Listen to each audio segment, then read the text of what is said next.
ಎಲ್ಲರಿಗೂ ನಮಸ್ಕಾರ. ನಾನು ನಿಮ್ಮ ರಾಮಚಂದ್ರ.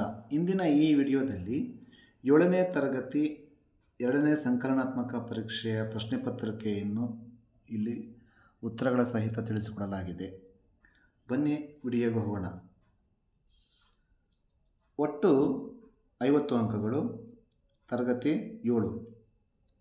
ಇಲ್ಲಿ ಭಾಗ 2 ಪುಸ್ತಕವನ್ನು ಮಾತ್ರ ಆಯ್ಕೆ ಮಾಡಿಕೊಳ್ಳಲಾಗಿದೆ. ಮೊದಲನೇ ಮುಖ್ಯ ಪ್ರಶ್ನೆ, ಬಹು ಆಯ್ಕೆ ಪ್ರಶ್ನೆಗಳು. ಊರಲ್ಲಿ ಪದ ಈ ಸಂಧಿಗೆ ಉದಾಹರಣೆ: ಲೋಪಸಂಧಿ, ಆಗಮ ಸಂಧಿ, ಆದೇಶ ಸಂಧಿ, ಸವರ್ಣ ದೀರ್ಘ ಸಂಧಿ. ಊರು ಪ್ಲಸ್ ಅಲ್ಲಿ, ಊರಲ್ಲಿ. ಇಲ್ಲಿ ಉಕಾರ ಲೋಪವಾಗಿ ಅಕಾರ ಬಂದಿದೆ, ಹಾಗಾಗಿ ಇದು ಲೋಪಸಂಧಿ. ಮಳೆಗಾಲ ಪದ ಈ ಸಮಾಸಕ್ಕೆ ಉದಾಹರಣೆ: ಕರ್ಮಧಾರೆಯ, ಅಂಶಿ, ತತ್ಪುರುಷ, ದ್ವಂದ್ವ. ಮಳೆಯ ಪ್ಲಸ್ ಕಾಲ, ಮಳೆಗಾಲ. ಇಲ್ಲಿ 2 ನಾಮಪದಗಳು ಸೇರಿದವೆ ಮತ್ತು ಉತ್ತರ ಪದದ ಅರ್ಥ ಪ್ರಧಾನವಾಗಿದೆ, ಹಾಗಾಗಿ ತತ್ಪುರುಷ ಸಮಾಸ ಸರಿಯಾದ ಉತ್ತರ. ವೈರಿ ಪದದ ಸಮಾನಾರ್ಥ ಪದವಿದು: ಸ್ನೇಹಿತ, ಶತ್ರು, ಸೈನ್ಯ, ಅಪ್ಪಣೆ. ವೈರಿ ಪದದ ಸಮಾನಾರ್ಥ ಶತ್ರು, ಸರಿಯಾದ ಉತ್ತರ. ಬಣ್ಣ ಪದದ ತದ್ಭವ ರೂಪ: ಕಾಡು, ಬನ, ಸುಣ್ಣ, ವರ್ಣ. ಸರಿಯಾದ ಉತ್ತರ ವರ್ಣ. 2ನೇ ಮುಖ್ಯ ಪ್ರಶ್ನೆ, ಬಿಟ್ಟ ಸ್ಥಳ ತುಂಬಿರಿ. ಒಂದು ಚಗಳಿ ಇರುವೆ ಗೂಡಿನಲ್ಲಿ ಸುಮಾರು ಡ್ಯಾಶ್ ಇರುವೆಗಳು ಇರುತ್ತವೆ. ಇಲ್ಲಿ ಉತ್ತರ 5 ರಿಂದ 10 ಲಕ್ಷ ಇರುವೆಗಳು ಇರುತ್ತವೆ. ಹಾಡುವೆವು ಬಿಡುಗಡೆಯ ಡ್ಯಾಶ್ ಹಾಡು. ಹಾಡುವೆವು ಬಿಡುಗಡೆಯ ಒಕ್ಕೊರಳ ಹಾಡು. ಮೈಮರವೆಯಿಂದ ಕೂಡಿರುವ ಡ್ಯಾಶ್. ಮೈಮರವೆಯಿಂದ ಕೂಡಿರುವ ಕೊಳೆಯ ಕೊಚ್ಚೇವು. ಸರಿಯಾದ ಉತ್ತರ. ಇನ್ನು ಒಂದು ವಾಕ್ಯದಲ್ಲಿ ಉತ್ತರ ಬರೆಯುವಂತಹ ಪ್ರಶ್ನೆಗಳು 7 ಪ್ರಶ್ನೆಗಳು. ಆನೆ ಎಷ್ಟು ವರ್ಷಕ್ಕೊಮ್ಮೆ ಮರಿ ಹಾಕುತ್ತದೆ? ಆನೆ 5 ವರ್ಷಕ್ಕೊಮ್ಮೆ ಮರಿ ಹಾಕುತ್ತದೆ. ಚಗಳಿ ಇರುವೆಗಳು ಎಲೆಗಳನ್ನು ಅಂಟಿಸಲು ಏನನ್ನು ಬಳಸುತ್ತವೆ? ಚಗಳಿ ಇರುವೆಗಳು ಎಲೆಗಳನ್ನು ಅಂಟಿಸಲು ಲಾರ್ವಾಗಳನ್ನು ಬಳಸುತ್ತವೆ. ಕೃಷಿಕರ ಮನೆಯಲ್ಲಿ ದನಕರುಗಳ ಜಾಗಕ್ಕೆ ಏನು ಬಂದು ನಿಂತಿವೆ? ಕೃಷಿಕರ ಮನೆಯಲ್ಲಿ ದನಕರುಗಳ ಜಾಗಕ್ಕೆ ಟ್ರಾಕ್ಟರ್ಗಳು ಬಂದು ನಿಂತಿವೆ. ಟ್ರಾಕ್ಟರ್ಗಳು ಬಂದು ನಿಂತಿವೆ. ಇನ್ನು ಕಲ್ಪನೆಯ ಕಣ್ಣು ಹರಿವ ತನಕ ಯಾವ ದೀಪಗಳನ್ನು ಹಚ್ಚುತ್ತೇವೆ?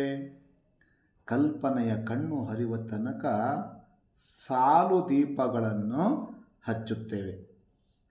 ಪಂಜರದ ಹಕ್ಕಿ ಯಾವುದರ ಸಂಕೇತವಾಗಿದೆ? ಪಂಜರದ ಹಕ್ಕಿ ಸ್ವಾತಂತ್ರ್ಯ ವಿಹೀನರ ಸಂಕೇತವಾಗಿದೆ. ಪಾದುಕ ಪಟ್ಟಾಭಿಷೇಕ ನಾಟಕ ಬರೆದವರು ಯಾರು?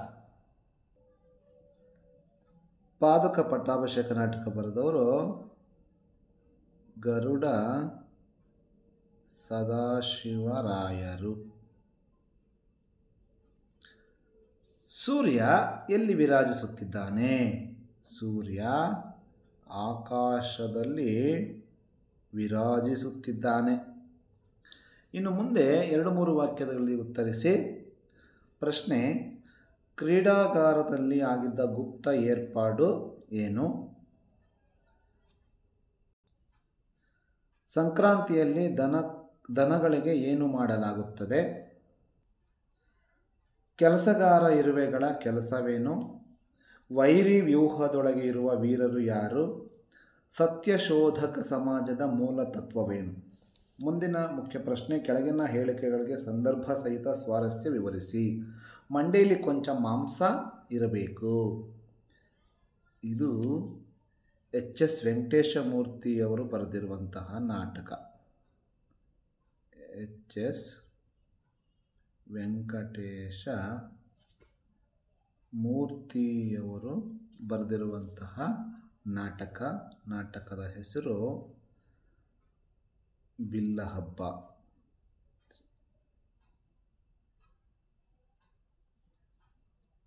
ಈ ಮಾತನ್ನು ಕಂಸ ಹೇಳುವಂತಹ ಮಾತು, ಶೈಲಿಕಾ ಮತ್ತು ದುರ್ವಿಧನಿಗೆ ಹೇಳುವಂತಹ ಮಾತು. ಶಿಶುವು ನೀನೆಲೆ ಮಗನೇ, ಕಾದು ವರಸಮ ಬಲರು ಕಣ. ಇದನ್ನು ಕುಮಾರವ್ಯಾಸ ಬರೆದಿರುವಂತಹ, ಕುಮಾರವ್ಯಾಸ ಕವಿ ಬರೆದಿರುವ ಅಭಿಮನ್ಯು ಪರಾಕ್ರಮ ಎಂಬ ಪದ್ಯದಿಂದ ಆರಿಸಿಕೊಳ್ಳಲಾಗಿದೆ. ಈ ಮಾತನ್ನು ಯುಧಿಷ್ಠಿರ ಅಭಿಮನ್ಯುಗೆ ಹೇಳುವ ಮಾತು. ಇನ್ನು ಮುಖ್ಯ ಪ್ರಶ್ನೆ 6, ಕೆಳಗಿನ ಪ್ರಶ್ನೆಗಳಿಗೆ 5-6 ವಾಕ್ಯಗಳಲ್ಲಿ ಉತ್ತರಿಸಿ. ಮೊಸಳೆ ಹಾವುಗಳ ಸಂರಕ್ಷಣಾ ಕ್ರಮಗಳನ್ನು ತಿಳಿಸಿ. ತಿರುಕನು ರಾಜನಾದದ್ದು ಹೇಗೆ? ಕೆಳಗಿನ ಕೃತಿಕಾರರ ಕಾಲ, ಸ್ಥಳ, ಕೃತಿಗಳು ಮತ್ತು ಪ್ರಶಸ್ತಿಗಳನ್ನು ಕುರಿತು ಬರೆಯಿರಿ. ಇಲ್ಲಿ DS ಕರ್ಕಿ ಅಥವಾ ಪೂರ್ಣಚಂದ್ರ ತೇಜಸ್ವಿ. DS ಕರ್ಕಿ, ಕಾಲ 1907 ನವೆಂಬರ್ 15. ಸ್ಥಳ ಬೆಳಗಾವಿ ಜಿಲ್ಲೆಯ ರಾಮದುರ್ಗ ತಾಲೂಕಿನ ಹಿರೇಕೊಪ್ಪ. ಕೃತಿಗಳು ನಕ್ಷತ್ರಗಾನ, ಭಾವತೀರ್ಥ, ತನನ ತೋಂ, ಗೀತಗೌರವ, ನಮನ ಇತ್ಯಾದಿ. ಇದಿಷ್ಟು DS ಕರ್ಕಿರವರ ಪರಿಚಯ. ಇನ್ನು ಪೂರ್ಣಚಂದ್ರ ತೇಜಸ್ವಿ, ಕಾಲ 1938 ಸೆಪ್ಟೆಂಬರ್ 8. ಸ್ಥಳ ಶಿವಮೊಗ್ಗ. ಕೃತಿಗಳು ಕರ್ವಾಲೋ, ಅಬಚೂರಿನ ಪೋಸ್ಟ್ ಆಫೀಸು, ಚಿದಂಬರ ರಹಸ್ಯ, ತಬರನ ಕತೆ, ಜುಗಾರಿ ಕ್ರಾಸ್ ಇತ್ಯಾದಿ. ಇವರಿಗೆ ಬಂದಿರುವಂತಹ ಪ್ರಶಸ್ತಿಗಳೆಂದರೆ ಕರ್ನಾಟಕ ಸಾಹಿತ್ಯ ಅಕಾಡೆಮಿ ಪ್ರಶಸ್ತಿ, ಕೇಂದ್ರ ಸಾಹಿತ್ಯ ಅಕಾಡೆಮಿ ಪ್ರಶಸ್ತಿ, ಭಾರತೀಯ ಭಾಷಾ ಪರಿಷತ್ ಪ್ರಶಸ್ತಿ ಇತ್ಯಾದಿಗಳು ಲಭಿಸಿವೆ. ಇದಿಷ್ಟು ಕೃತಿಕಾರರ ಪರಿಚಯ. ಇನ್ನು ಕೆಳಗಿನ ಸಾಲುಗಳಿಗೆ ಪ್ರಸ್ತಾರ ಹಾಕಿ ಗಣ ವಿಭಾಗಿಸಿ ಛಂದಸ್ಸಿನ ಹೆಸರನ್ನು ಬರೆಯಿರಿ.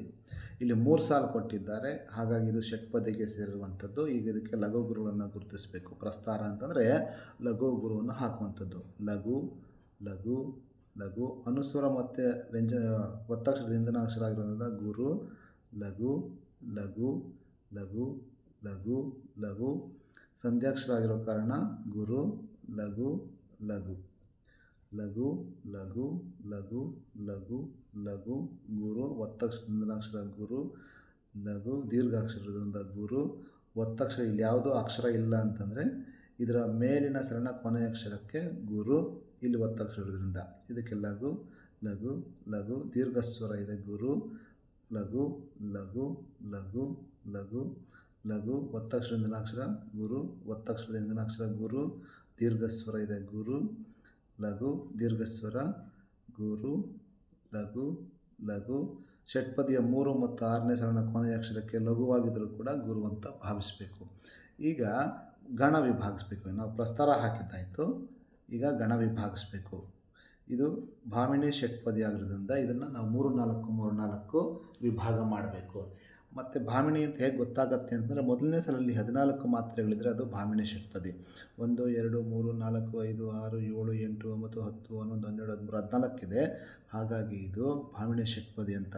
14 ಮಾತ್ರೆ ಬಂದರೆ 3 4 ಭಾಗ ಮಾಡಬೇಕು. ಇದು ಕೂಡ ಅಷ್ಟೇ 3 4 3 4 3 4 3 4 3 4, ಕೊನೆಯಲ್ಲಿ ಒಂದು ಗುರು ಉಳಿತದೆ. ಇದು ಭಾಮಿನಿ ಷಟ್ಪದಿ. ಲಘುಗುರು ಹಾಕಿ ಪ್ರಸ್ತಾರ ಹಾಕೋದಕ್ಕೆ 1 ಅಂಕ, ಗಣ ವಿಭಾಗಿಸೋದಕ್ಕೆ 1 ಅಂಕ, ಛಂದಸ್ಸಿನ ಹೆಸರನ್ನು ಬರೆದರೆ 1 ಅಂಕ, 3 ಅಂಕಗಳು ಇದಕ್ಕೆ ಸಿಗ್ತವೆ. ಇನ್ನು ಕೆಳಗಿನ ಪದ್ಯ ಭಾಗವನ್ನು ಪೂರ್ತಿ ಮಾಡಿ. ಧನದ ಮದವು ಕಣ್ಣ ತೆರೆದನು, ಇಲ್ಲೇ ಬರೆದಿದ್ದೇನೆ. ಧನದ ಮದವು, ರಾಜ್ಯದ ಮದವು, ತನುಜ ಮದವು, ಯುವತಿ ಮದವು ಜನಿತಮಾಗಿ ಕನಸಿನಲ್ಲಿ ಹಿಗ್ಗುತ್ತಿರುದನು. ಅನಿತರೊಳಗೆ ನೃಪರ ದಂಡು ಮನೆಯ ಮುತ್ತಿದಂತೆಯಾಗೆ ಕನಸ ಕಾಣುತ್ತಿರುತ್ತ ಹೆದರೆ ಕಣ್ಣ ತೆರೆದನು. ಅಥವಾ ಇನ್ನೊಂದು ಪದ್ಯ, ಮಡುಗಟ್ಟು ನಿಲ್ಲಿಸಿದ ಕೆಳಹಲೈ ದುಡುಕಿ. ಇದಾದರೂ ಬರಿಬೋದು. ಎರಡರಲ್ಲಿ ಯಾವುದಾದ್ರೂ ಒಂದನ್ನು ಬರೀಬೇಕು. ಮಡುಗಟ್ಟಿ ನಿಲ್ಲಿಸಿದ ನೀರು ತಾ ಕೊಳೆಗೊಂಡು ಚಡಪಡಿಸುತ್ತಿದೆ ಮುನ್ನಡೆವ ಹಾದಿ ಹುಡುಕಿ. ಹಸಿದ ನೆಲವನ್ನು ತಣಿಸಿ ಹಸಿರು ವಸನವ ನುಡಿಸಿ ಅಡೆತಡೆಯ ಗೋಡೆಗಳು ಕೆಳಹಲೈ ದುಡುಕಿ. ಎರಡರಲ್ಲಿ ಯಾವುದಾದ್ರೂ ಒಂದನ್ನು ಬರಿಬೋದು. ಇನ್ನು ಕೊನೆಯ ಮುಖ್ಯ ಪ್ರಶ್ನೆ, ನಿಮ್ಮ ಅನಾರೋಗ್ಯದ ಕಾರಣ ತಿಳಿಸಿ 3 ದಿನ ರಜೆ ಕೋರಿ ನಿಮ್ಮ ಶಾಲೆಯ ಮುಖ್ಯೋಪಾಧ್ಯಾಯರಿಗೆ ಪತ್ರ ಬರೆಯಿರಿ. ಇದನ್ನು ಹೇಗೆ ಬರೀಬೇಕು ಅಂದರೆ, ಇಲ್ಲಿ ಹೆಸರು ಕೊಟ್ಟಿಲ್ಲ ಅವರು, ನೇರವಾಗಿ ನಿಮ್ಮ ಹೆಸರನ್ನೇ ಬರೀಬೋದು. ಮೊದಲು ಇಂದ ಬರೀಬೇಕು. ಬಾಕ್ ಅಂದರೆ ನಿಮ್ಮ ಹೆಸರನ್ನ ಬರೀಬೇಕು. ಅದಾದಮೇಲೆ ಶಾಲೆಯ ಹೆಸರು ಮತ್ತು ಆ ಶಾಲೆ ಎಲ್ಲಿದೆ ಎಂಬುದನ್ನಾಗಿ ಸ್ಥಳದ ಹೆಸರನ್ನ ಬರೀಬೇಕು. ಮತ್ತು ಇಲ್ಲಿ ದಿನಾಂಕ, ನೀವು ಯಾವತ್ತು ಪತ್ರ ಬರೀತಾಯಿದ್ರು ಅವತ್ತಿನ ದಿನಾಂಕ ಇಲ್ಲಿ ಬರೋದು ಮತ್ತು ನಿಮ್ಮ ಸ್ಥಳ ಎಲ್ಲಿದೆಯೋ ಅದನ್ನು ಇಲ್ಲಿ ಬರೀಬೇಕು. ರವರಿಗೆ, ಮುಖ್ಯೋಪಾಧ್ಯಾಯರಿಗೆ ಇಲ್ಲೇ ಇದೆ, ಯಾರು ಬರೀಬೇಕು? ಶಾಲೆಯ ಮುಖ್ಯೋಪಾಧ್ಯಾಯರಿಗೆ. ಮುಖ್ಯೋಪಾಧ್ಯಾಯರು ಮತ್ತು ಶಾಲೆಯ ಹೆಸರು ಮತ್ತು ಸ್ಥಳ. ಇಲ್ಲಿ ಸಂಬೋಧನೆ ಪದವನ್ನು ಬಳಸಬೇಕು. ಇಲ್ಲಿ ಗುರುಗಳಿಗೆ ಬರೀತಾರೋ ಕಾರಣ ಪೂಜ್ಯ ಗುರುಗಳೇ. ಬೇರೆ ಅಧಿಕಾರಿಗಳಿಗಾದರೆ ಮಾನ್ಯರೇ ಅಂತ ಬಳಸ್ತೀವಿ. ಗುರುಗಳಾಗಿರೋದ್ರಿಂದ ಇಲ್ಲಿ ಪೂಜ್ಯ ಗುರುಗಳೇ. ವಿಷಯ 3 ದಿನ ರಜೆ ಕೋರಿ. ಈ ಮೇಲ್ಕಂಡ ವಿಷಯಕ್ಕೆ ಸಂಬಂಧಿಸಿದಂತೆ ಕಳೆದ 2 ದಿನಗಳಿಂದ ಜ್ವರ ನೆಗಡಿ ಇದ್ದು ಆಸ್ಪತ್ರೆಗೆ ಹೋಗಿರುತ್ತೇನೆ. ವೈದ್ಯರು ವಿಶ್ರಾಂತಿ ಪಡೆದುಕೊಳ್ಳಲು ತಿಳಿಸಿರುತ್ತಾರೆ. ಆದ್ದರಿಂದ ಶಾಲೆಗೆ 3 ದಿನ ಗೈರು ಹಾಜರಾಗಲು ಅನುಮತಿ ನೀಡಬೇಕೆಂದು ತಮ್ಮಲ್ಲಿ ವಿನಂತಿಸಿಕೊಳ್ಳುತ್ತೇನೆ. ಧನ್ಯವಾದಗಳು. ಇಂತಿ ತಮ್ಮ ವಿದ್ಯಾರ್ಥಿ. ಹೆಸರು ಬರೆದು ಮೇಲೆ ಸೈನನ್ನು ಮಾಡಬೇಕು, ಸಹಿಯನ್ನು.